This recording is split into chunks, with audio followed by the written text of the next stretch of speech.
Hello everyone's, welcome to RSP kitchen. So நம்ம கிச்சனில் இன்றைக்கி பார்க்க போகிற ரெசிபி சிக்கன் சாப்ஸ். இந்த சிக்கன் சாப்ஸ் எப்படி ஈஸியாக செய்கிறது அப்படின்றது இன்றைக்கி நம்ம பார்க்க போகிறோம். ஸோ உங்களில் நிறைய பேர் எங்கிட்ட கேட்டிருந்தீங்க, ப்ரோ நான் பேச்சுலர் இருக்கோம் ப்ரோ, எங்களுக்கு ஈஸியாக சிக்கன் செய்கிற மாதிரி ஏதாவது ஒரு ரெசிபி, நான்வெஜ் ரெசிபி போடுங்க அப்படின்னு சொல்லியிருந்தீங்க.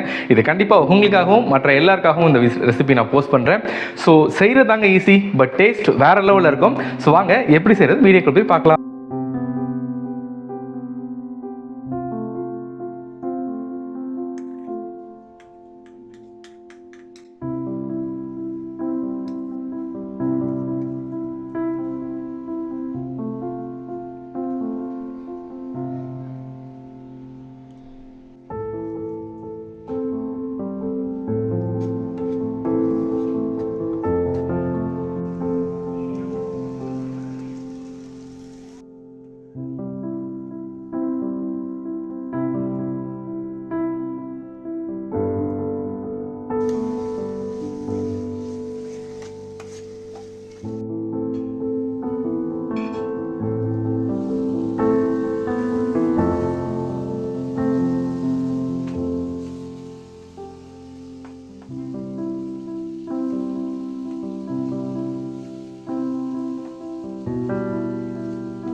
நீங்கள் இப்போ தான் முதல் முறையாக நம்ம சேனலை பார்க்குறீங்க அப்படின்னா ப்ளீஸ் சப்ஸ்கிரைப் பண்ணி வீடியோ பாருங்கள். அண்ட் பக்கத்தில் இருக்க பெல் ஐக்கானையும் கிளிக் பண்ணுங்கள். ஸோ நான் போடுற வீடியோ உங்களுக்கு உடனடியாக சேரும்.